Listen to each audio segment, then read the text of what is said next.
എല്ലാവർക്കും നമസ്കാരം.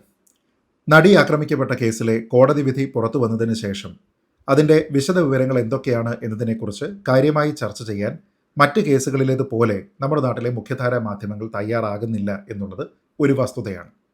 ഇപ്പോഴും അതിൽ വെറുതെ വിട്ടയക്കപ്പെട്ടിരിക്കുന്ന 8ാം പ്രതിയായിട്ടുള്ള നടൻ ദിലീപിനെതിരെയുള്ള പ്രൊപ്പഗണ്ടയാണ് പല മാധ്യമങ്ങളും മുന്നോട്ട് വെച്ചുകൊണ്ടിരിക്കുന്നത്. എല്ലാവരും അങ്ങനെയാണ് എന്നല്ല, പക്ഷെ പലരും അങ്ങനെയാണ് ചെയ്യുന്നത്. അത് അനീതിയാണ്. കാരണം കോടതി വിധിയിൽ പറഞ്ഞിരിക്കുന്നത് എന്താണ്? എല്ലാ തെളിവുകളും സമർപ്പിക്കപ്പെട്ടതിന് ശേഷവും കോടതി അതിനെ പരിഗണിക്കാതെ ദിലീപിന് അനുകൂലമായിട്ടുള്ള ഒരു നിലപാട്, ഒരു ബയാസ് അവിടെ കാണിച്ചു എന്ന് ആരോപിക്കുമ്പോൾ എന്തൊക്കെയാണ് കോടതിയിൽ സമർപ്പിക്കപ്പെട്ടിരിക്കുന്ന തെളിവുകൾ എന്നുള്ളതിനെക്കുറിച്ച് ചർച്ച ചെയ്യുകയാണ് പ്രധാനം. അങ്ങനെ പറഞ്ഞാൽ ഒരുപക്ഷെ പ്രോസിക്യൂഷൻ അവിടെ കൊണ്ടുവന്നിരുന്ന തെളിവുകളുടെ ക്വാളിറ്റി എത്രത്തോളം മോശമായിരുന്നു, എത്രത്തോളം ഫാബ്രിക്കേറ്റഡ് ആയിട്ടുള്ള പല എവിഡൻസുകളും അവിടെ കൊണ്ടുവരാനായിട്ട് ശ്രമിച്ചു, കോടതിയുടെ പരാമർശങ്ങൾ എന്തൊക്കെയായിരുന്നു തുടങ്ങിയ കാര്യങ്ങളെല്ലാം തന്നെ പുറത്തു വരും എന്ന് ഒരുപക്ഷെ പലർക്കും ധാരണയുണ്ടാകും. അതുകൊണ്ടാണ് അങ്ങനെയുള്ള സത്യസന്ധമായിട്ടുള്ള ഒരു കോടതി വിധി വിലയിരുത്തലിന് ആൾക്കാർ തയ്യാറാകാത്തത് എന്നാണ് ഞാൻ കരുതുന്നത്. അതുകൊണ്ട് തന്നെ ഈ വിധി വായിച്ചതിന് ശേഷം ഞാൻ മനസ്സിലാക്കുന്ന കാര്യങ്ങൾ അതേപോലെ തന്നെ പറയുക എന്നുള്ള ഉദ്ദേശത്തിൽ ചെയ്യുന്ന ഒരു വീഡിയോ സീരീസാണ്. അതിലെ 3ാമത്തെ വീഡിയോയാണ് ഇത്.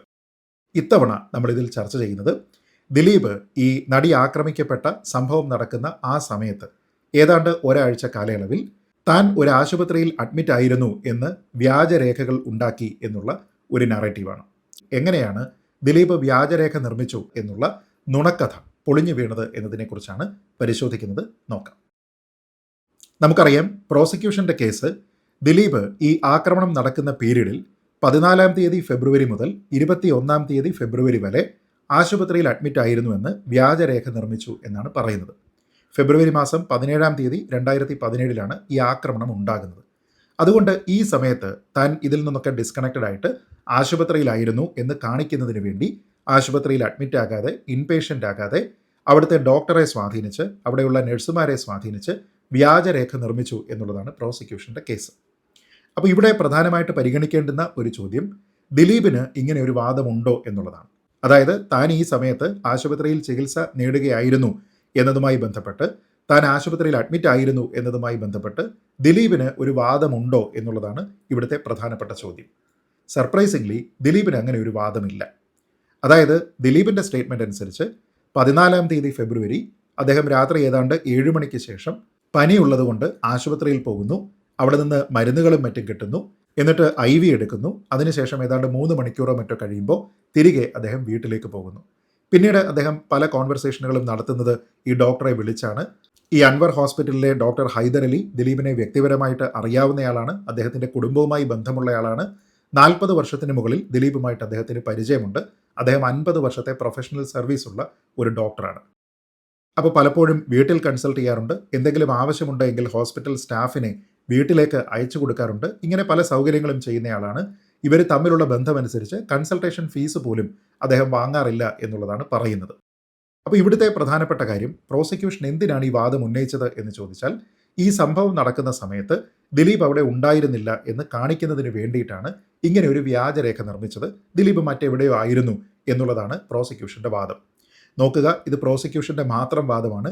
ഡിഫൻസിന് അങ്ങനെ ഒരു വാദം ഉണ്ടായിരുന്നെങ്കിൽ മാത്രമാണ് പ്രോസിക്യൂഷൻ സത്യത്തിൽ അതിനെ തകർക്കാനായിട്ട് ശ്രമിക്കേണ്ടത്. പക്ഷേ ഇവിടെ ദിലീപിന് അങ്ങനെ ഒരു വാദമില്ല.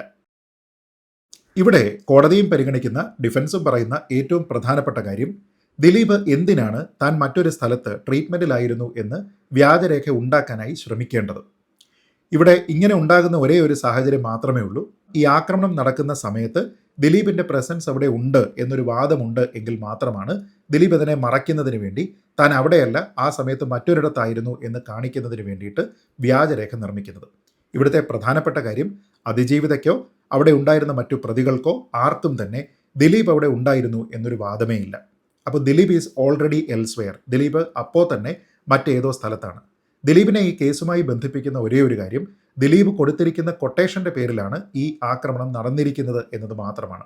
ഗൂഢാലോചന നടത്തി കൊട്ടേഷൻ കൊടുക്കുന്ന ആൾ ഈ സൈറ്റിൽ ഉണ്ടായിരിക്കണം എന്ന് നിയമത്തിൽ പോലും യാതൊരു വിധത്തിലുള്ള വ്യവസ്ഥയുമില്ല. ആ സമയത്ത് ദിലീപിൻ്റെ സാന്നിധ്യം എവിടെയുമാകാം. അത് ആലുവയിലാകാം, അത് ബാംഗ്ലൂരിലാകാം, ഡൽഹിയിലാകാം, ന്യൂയോർക്കിലാകാം, ഈ ലോകത്ത് എവിടെ വേണമെങ്കിലും ആകാം. അദ്ദേഹത്തെ ഈ കേസുമായിട്ട് കണക്ട് ചെയ്യുന്ന ഒരേ ഒരു കാര്യം ഗൂഢാലോചനയും കൊട്ടേഷൻ കൊടുക്കലും മാത്രമാണ്.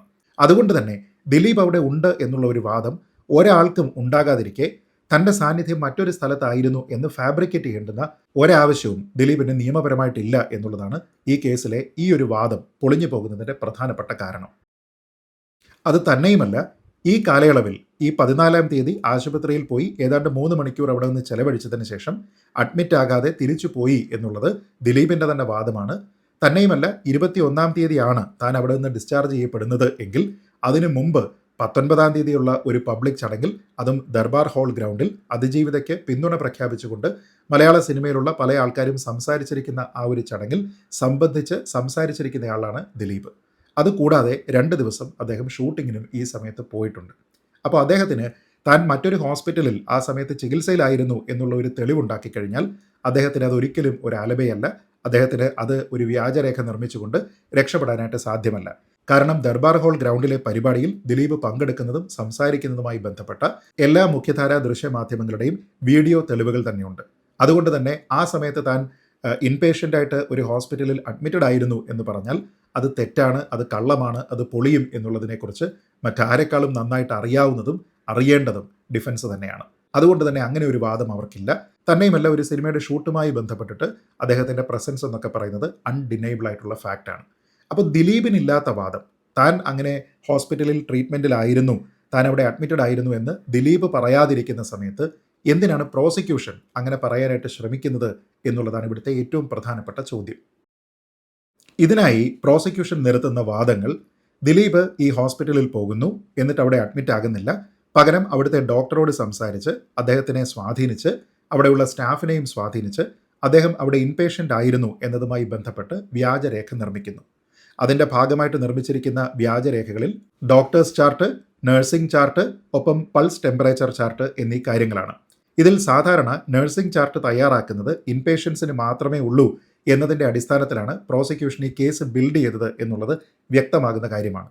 പക്ഷേ ഇതുമായി ബന്ധപ്പെട്ട ഫയലിലും മറ്റെല്ലാ ഹോസ്പിറ്റൽ രേഖകളിലും OP എന്ന് കൃത്യമായിട്ട് എഴുതിയിട്ടുണ്ട് എന്നുള്ളത് അവിടെ പോലീസ് തന്നെ കണ്ടെത്തിയിരിക്കുന്ന റെക്കോർഡിൽ തന്നെ ഉള്ള കാര്യമാണ്. അതായത് ഫാബ്രിക്കേറ്റ് ചെയ്തിരിക്കുന്ന കാര്യമല്ല, മറിച്ച് അങ്ങനെ തന്നെയാണ് അതിൽ പറഞ്ഞിരിക്കുന്നത്. തന്നെയുമല്ല, ദിലീപ് അവിടെ അഡ്മിറ്റഡ് ആയിരുന്നുവെങ്കിൽ അദ്ദേഹത്തിന് അവിടെ കൊടുത്തിരിക്കുന്ന ഓരോ ദിവസത്തെയും ട്രീറ്റ്മെൻറ്റിൻ്റെ റെക്കോർഡ് ഇതിൽ കൃത്യമായിട്ട് ഉണ്ടാകേണ്ടതാണ്. കാരണം ഒരാഴ്ചത്തെ അഡ്മിഷൻ പീരീഡ് ഉണ്ട്. വെറുതെ ഒരാളിനെയും ഒരു ആശുപത്രിയിൽ പിടിച്ചിട്ടില്ല. അദ്ദേഹത്തിന് അവിടെ കൊടുത്തിരിക്കുന്ന മരുന്നുകളോ മറ്റ് ട്രീറ്റ്മെൻറ്റ് മെത്തേഡുകളോ ഉണ്ടാകും. അങ്ങനെയുള്ള ഒരു കാര്യവും ഈ ഫയലിൽ ഇല്ല എന്നുള്ളത് പ്രോസിക്യൂഷൻ തന്നെ സമ്മതിക്കുന്നുണ്ട്. അതിൽ അദ്ദേഹത്തിന് എന്തൊക്കെ ട്രീറ്റ്മെൻറ്റാണ് കൊടുത്തിരിക്കുന്നത്, അദ്ദേഹം IV എടുത്തിരിക്കുന്നതുമായി ബന്ധപ്പെട്ട്, മറ്റുള്ള മരുന്നുകൾ കൊടുത്തിരിക്കുന്നതുമായി ബന്ധപ്പെട്ട് ഒക്കെ തന്നെ ഡിസ്പ്യൂട്ടേ ഇല്ലാത്ത കാര്യങ്ങൾ മാത്രമാണ് അതിലുള്ളത്. അല്ലാതെ പല ദിവസങ്ങളിലായിട്ട് ദിലീപിന് ഈ ഹോസ്പിറ്റലിൽ അഡ്മിറ്റ് ചെയ്തതിന് ശേഷം കൊടുത്തിരിക്കുന്ന മരുന്നുകളോ മറ്റ് നഴ്സിംഗ് കെയറിൻ്റെയോ ഒരു കാര്യവും ഈ പോലീസ് കൊണ്ടുവന്ന് ഹാജരാക്കിയിരിക്കുന്ന അദ്ദേഹത്തിൻ്റെ പേഷ്യൻ്റ് റെക്കോർഡിൽ ഇല്ല എന്നുള്ളതാണ് സത്യം. എന്നുവെച്ചാൽ പൂർണ്ണമായിട്ടും OP ആയിട്ട് ട്രീറ്റ് ചെയ്തിരിക്കുന്ന ഒരു കാര്യത്തിലാണ് പ്രോസിക്യൂഷൻ ഇങ്ങനെ വ്യാജമായിട്ടുള്ള ഒരു കേസ് ബിൽഡ് ചെയ്യുന്നതിന് വേണ്ടിയിട്ട് ശ്രമിച്ചത് തന്നെ. ഇനി എന്തിനാണ് ഇങ്ങനെ പേഷ്യൻ്റ് റെക്കോർഡ് ഉണ്ടാക്കിയത് എന്ന് ചോദിച്ചാൽ, ദിലീപ് ആ സമയത്ത് ഒരു സിനിമയുടെ ഷൂട്ടിലാണ്, രാമലീല എന്ന സിനിമ. അതുകൊണ്ട് തന്നെ ഒരു സിനിമയുമായി ബന്ധപ്പെട്ട് ഒരു സിനിമാ പ്രവർത്തകൻ ജോലി ചെയ്യുന്ന സമയത്ത് അദ്ദേഹത്തിന് ആരോഗ്യപരമായിട്ടുള്ള എന്തെങ്കിലും പ്രശ്നമുണ്ടായാൽ അതിൻ്റെ ട്രീറ്റ്മെൻറ്റ് ചെലവുകൾ മൊത്തം നോക്കുന്നത് അതിൻ്റെ പ്രൊഡക്ഷനാണ്.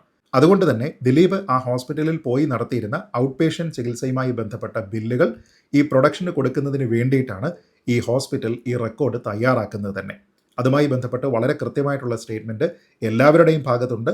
അത് തന്നെയുമല്ല, പ്രൊഡക്ഷൻ്റെ ഭാഗത്തു നിന്നും അത് വന്നിട്ടുണ്ട്. അത് തന്നെയല്ല, അവിടെ ഇതൊന്നും തന്നെ ഇൻപേഷ്യൻ്റ് ട്രീറ്റ്മെൻ്റ് ആണെന്ന് പറയുന്നില്ല. അതെല്ലാം തന്നെ ഔട്ട് പേഷ്യൻ്റ് ട്രീറ്റ്മെൻറ്റ് തന്നെയാണ് എന്നുള്ളത് സുവ്യക്തമാണ്. അവിടെ ദിലീപിന് കൊടുത്തിരിക്കുന്ന ട്രീറ്റ്മെൻറ്റുമായി ബന്ധപ്പെട്ട ഒരു വിവരവും ഈ ഫയലിലുള്ളത് തെറ്റാണ് എന്നുള്ള ഒരു വാദം പോലും പ്രോസിക്യൂഷൻ ഇല്ല എന്നുള്ളതാണ് വസ്തുത.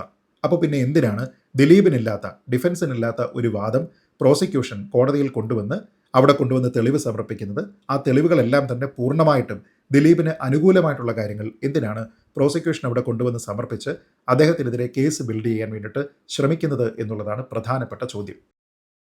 ഇവിടെ പ്രോസിക്യൂഷൻ്റെ ഭാഗത്ത് തന്നെ പലതരത്തിലുള്ള വീഴ്ചകളുണ്ട്.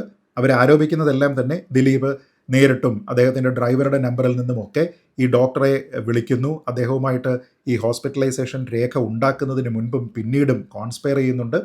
പിന്നീട് ഈ ഡോക്ടർ ഒരു നഴ്സിനോട് നിർദ്ദേശിക്കുന്നു ഇങ്ങനെ ഒരു റെക്കോർഡ് ഉണ്ടാക്കാൻ, അത് ആ നേഴ്സ് മറ്റൊരു നേഴ്സിനെ ഏൽപ്പിക്കുന്നു എന്നൊക്കെ പറയുമ്പോൾ ഇതിൽ ആദ്യം ഡോക്ടർ ഏത് നഴ്സിനെയാണ് ഇത് ഏൽപ്പിച്ചത് എന്ന് പറയുന്നുണ്ട്. ആ നഴ്സിനെ പോലീസ് ഇവിടെ കൊണ്ടുപോയി പ്രോസിക്യൂഷൻ വിസ്തരിക്കുക പോലും ചെയ്യുന്നില്ല എന്നുള്ളത് അതിശയകരമാണ് എന്ന് കോടതി ഇതിൽ കണ്ടെത്തുന്നതായിട്ടും നമുക്ക് കാണാം. തനിക്ക് പനിയുള്ളതുകൊണ്ട് 13-ാം തീയതി വീട്ടിൽ കൺസൾട്ട് ചെയ്തു. 14-ാം തീയതി ഹോസ്പിറ്റലിൽ ചെന്നതിന് ശേഷം 3 മണിക്കൂർ അവിടെ സ്പെൻഡ് ചെയ്ത് IV എടുത്തു. അതിനുശേഷം വീണ്ടും 20-ാം തീയതിക്ക് ശേഷം വീണ്ടും ദിലീപ് ഷൂട്ട് സെറ്റിൽ വെച്ചിട്ട് അദ്ദേഹത്തിന് പനി വരുന്നുണ്ട്. ആ സമയത്ത് അദ്ദേഹം ഡോക്ടറുമായിട്ട് സംസാരിക്കുന്നുണ്ട്. അപ്പോൾ ഇങ്ങനെ ഒരു രേഖ ഉണ്ടാക്കി തരണം എന്നതുമായി ബന്ധപ്പെട്ട് ഡോക്ടറെ സ്വാധീനിക്കുന്നതിന് വേണ്ടി നടത്തിയിരിക്കുന്ന ഫോൺ കോളും സംഭാഷണവും ഒക്കെയാണ് പിന്നീടുള്ളത് എന്നതുമായി ബന്ധപ്പെട്ട് പ്രോസിക്യൂഷൻ ഒരു കേസ് ബിൽഡ് ചെയ്യാനായിട്ട് ശ്രമിക്കുന്നുണ്ട്. പക്ഷേ ദിലീപിന് രണ്ടാമതും പനി ഉണ്ടായിട്ടുണ്ട് എന്നും അതിൻ്റെ ഭാഗമായിട്ടാണ് ഡോക്ടറോട് സംസാരിച്ചിരിക്കുന്നത് എന്നതും അവിടെ തെളിയിക്കപ്പെട്ടിരിക്കുന്ന കാര്യമാണ്. ഒരു വേള ദിലീപിന് കൊടുത്തിരിക്കുന്ന മരുന്ന് ആങ്സൈറ്റിക്കുള്ള മരുന്നാണ്. അത് ദിലീപ് ആ സമയത്ത് മാനസികമായി അസ്വസ്ഥനായിരുന്നു. കാരണം അത് കൊട്ടേഷൻ കൊടുത്തിരിക്കുന്ന പരിപാടി ആ സമയത്ത് അവിടെ എക്സിക്യൂട്ട് ചെയ്യപ്പെടുകയാണ് എന്നതിൻ്റെ ആശങ്കയാണ് എന്നൊക്കെ വാദിക്കാനായിട്ട് പ്രോസിക്യൂഷൻ അവിടെ ശ്രമിച്ചു. പക്ഷേ പരാജയപ്പെടുന്നതാണ് കാണുന്നത്. കാരണം അങ്ങനെ തെളിയിക്കാൻ പറ്റുന്ന രീതിയിലത്തേക്കുള്ള ഒരു മരുന്ന് ലിസ്റ്റുകളോ അല്ലെങ്കിൽ ട്രീറ്റ്മെൻറ്റ് ലിസ്റ്റുകളോ ഈ പറയുന്ന വ്യാജമായിട്ട് പ്രോസിക്യൂഷൻ തന്നെ ആരോപിക്കുന്ന ഈ ഒരു ഇൻപേഷ്യൻ്റ് റെക്കോർഡുകളോ ഒന്നും തന്നെ അവിടെ പ്രോസിക്യൂഷന് സഹായകമായിട്ടില്ല എന്നുള്ളതാണ് പ്രധാനം. ചുരുക്കി പറഞ്ഞാൽ കോടതി ഇവിടെ കണ്ടെത്തിയിരിക്കുന്നത് ഈ ഹോസ്പിറ്റൽ റെക്കോർഡുകളിൽ ഒന്നും തന്നെ ഫാബ്രിക്കേറ്റഡ് അല്ല. അതിൽ അദ്ദേഹം ഇൻപേഷ്യൻ്റ് ആയിരുന്നു എന്ന് പറയുന്നില്ല. OP എന്ന് പല ഭാഗങ്ങളിൽ വ്യക്തമായിട്ട് രേഖപ്പെടുത്തിയിരിക്കുന്ന ഫയലാണ്. അദ്ദേഹം അവിടെ വന്ന് ട്രീറ്റ്മെൻറ്റ് എടുത്ത് OP ട്രീറ്റ്മെൻറ്റ് എടുത്ത ആ സമയത്തുണ്ടായിരുന്ന മെഡിസിൻ അഡ്മിനിസ്ട്രേഷൻ ഡീറ്റെയിൽസ് മാത്രമേ അതിൽ കൊടുത്തിട്ടുള്ളൂ. ഒരാഴ്ചത്തേക്കുള്ള ഒരു തരത്തിലുള്ള നഴ്സിംഗ് കെയർ ട്രീറ്റ്മെൻറ്റുകളുടെ ഡീറ്റെയിൽസും അതിൽ കൊടുത്തിട്ടില്ല. തന്നെയുമല്ല അത് പ്രൊഡക്ഷന് വേണ്ടിയിട്ട് സബ്മിറ്റ് ചെയ്യുന്നതിന് വേണ്ടിയിട്ട് നിർമ്മിച്ചിരിക്കുന്ന ബില്ലുമാണ്. Not even an iota of evidence is available to show that the documents were fabricated എന്നാണ് കോടതി ഇതിൽ പറയുന്നത്. അതായത് ഒരു തരത്തിലുള്ള ഇൻപേഷ്യൻ്റ് റെക്കോർഡുകളും അവിടെ കാണുന്നില്ല. അതുകൊണ്ട് തന്നെ എന്തെങ്കിലും തരത്തിലുള്ള ഫാബ്രിക്കേഷൻ അവിടെ ഉണ്ടായതായിട്ടുള്ള ഒരു തെളിവിൻ്റെ കണിക പോലുമില്ല എന്ന് കോടതി കൃത്യമായിട്ട് പറയുന്നുണ്ട്. പ്രൊഡക്ഷൻ്റെ ഭാഗമായിട്ടുണ്ടായിരുന്ന ആൾ ഈ റീഇംബേഴ്സ്മെൻറ്റ് നടപടികളുമായി ബന്ധപ്പെട്ട് അദ്ദേഹത്തിൻ്റെ സ്റ്റേറ്റ്മെൻറ്റ് കോടതിക്ക് മുന്നിൽ കൊടുത്തിട്ടുണ്ട്. ആ സ്റ്റേറ്റ്മെൻറ്റിനെ ചലഞ്ച് ചെയ്യുന്നതിനോ അത് തെറ്റാണ് എന്ന് തെളിയിക്കുന്നതിനോ പ്രോസിക്യൂഷന് സാധിച്ചിട്ടില്ല. കാരണം പ്രോസിക്യൂഷൻ അതിനെ ചാലഞ്ച് ചെയ്തിട്ടേയില്ല. Evidence tendered regarding reimbursement remains unchallenged എന്ന് വളരെ വ്യക്തമായിട്ട് കോടതി ഈ വിധിന്യായത്തിൽ പറയുന്നുണ്ട്.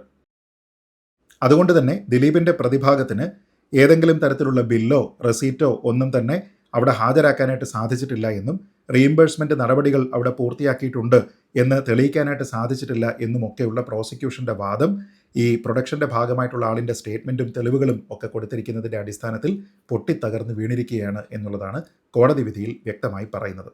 പിന്നെ ഉണ്ടായിരുന്ന വാദം ഈ ഡോക്ടറെ സ്വാധീനിച്ചു എന്നുള്ളതാണ്. 50 വർഷത്തെ പ്രൊഫഷണൽ എക്സ്പീരിയൻസ് ഉള്ള വളരെ സീനിയർ ആയിട്ടുള്ള ഒരു ഡോക്ടറാണ് ഡോക്ടർ ഹൈദർ അലി. അദ്ദേഹത്തിന് 40 വർഷം പരിചയമുള്ള ആളാണ് ദിലീപ്. ഒരു തരത്തിലുമുള്ള കോൺവെർസേഷനോ എവിഡൻസോ ഇവർക്ക് ഇങ്ങനെ ഒരു ഗൂഢാലോചനയുമായി ബന്ധപ്പെട്ടോ അദ്ദേഹത്തിനെ സ്വാധീനിക്കാനായിട്ട് നടത്തിയിരിക്കുന്ന ശ്രമത്തിനെക്കുറിച്ചോ പ്രൂവ് ചെയ്യാനായിട്ട് ഇവർക്ക് സാധിക്കുന്നില്ല. തന്നെയുമല്ല ഒരാളെയും സ്വാധീനിക്കാനായിട്ട് ശ്രമിച്ചു എന്നുള്ള തരത്തിലുള്ള ഒരു തെളിവും ഹാജരാക്കാനായിട്ട് ഇവർക്ക് കഴിയുന്നില്ല.